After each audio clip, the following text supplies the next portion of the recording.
baduma keenyaatu baay'atee fakkaataa namuu dalagatu biyya keessaa waan qabu gurguree sangaa fi korbeessa gaafa ruusa qoofee dagate maatii isaa bilbila bitannaan gate kayyoo isaa tiiktookii irraa iyya galee gastii keessaa takkaa walitti dhufaa maraattu akka isaa gastii keessa taa'ee miseejii barreessa yeroo xiqqoo ja'u duruu dhage keessaan siif kufee siif di'een gadi yaadi keessaa halkanuma kanaan suuraa ergisiisa gaafa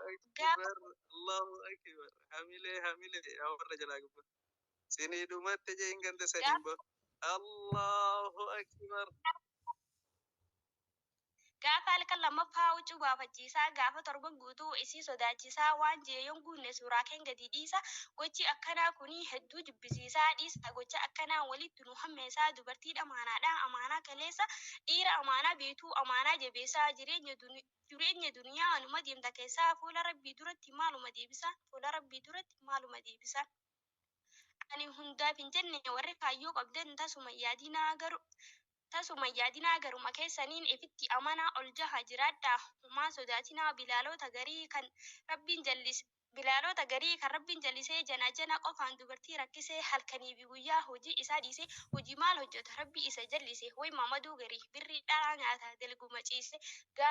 gaafa qabaa dhufte rabbiin isa salphise kophaa keessaa ka'a waan qabu gadi dhiise haalli akkanaa kun eenyu jibbisiise Allahu أنا akbar. جديد يا Allahu مسكينة akbar. والله Sikofaa miti لا dubartii. كبير حاملة ما تديبي بكسو نمو قلنا الرأي dubartii jechuun maali hiikkaan isii dhageenyaa sitti himaa qalbiinii dubartii jechuun deessuu aalimtoota daawwitii jireenyaa keessatti of laananii jannata duniyaa isiin gammadanii qophamummaa irraa illee isiin bahanii yoo isiin hin jiraanne dukkana jiruun sharafa qabaannaan ati yoomuu qaali haadheewwan teenyaas mataa nu nyaatanii mee hanguma yoomii dhiiraaf gowwoomtanii haqa haadha abbaa eessatti gattanii kaayyoo qabna jettan yoo isin gaafatanii kaayyoo kaleessaa mee eessa keessanii durriyyee agarraa ammaaf qalbii dhabdanii halkan tokko qofaan hijaasaa butanii maallaqni keessan hin hafu qaamni keessanis waan qabdan hunda isaaf gadi taasistanii kiu jechuudha maha mee akkam taatanii gaafa qaama أنا qullaa dirree قوي ol baatanii الله maaluma أكبر jettanii حاملة بدي منسى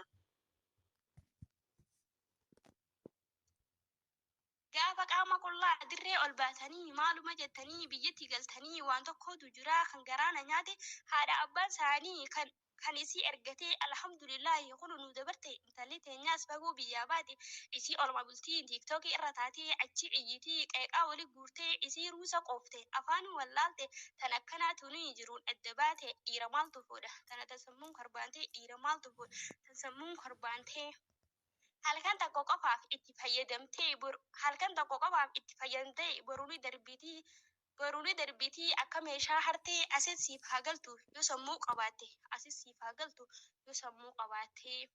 maraataa shabaabaa rabbi haa sirreessuu warra amantii teenyaa maqaasii xureessuu wallaalaa keenyaas rabbi haa beeksisu kan boruu baratee biyya ofii boosuu obboleeyyan kiyyaa isin haa milkeessuu hamtuu garagaraa najaa isin haa baasu ustaazota keenyaa ibsituu dukkanaa isiniin jabaanii dukkana irraa baanaa aliif irraa nu haaftanii aliif laaminiin kan nu baastanii rabbiin isiniif haa kabalu jasaa jannataanii rizqiin isiniif haa baatu tan samii fi dajji umriif nu dheeraadha akka arraageessaa dugungurri jiruufis afuuna lillaahi. السلام عليكم ورحمة الله وبركاته.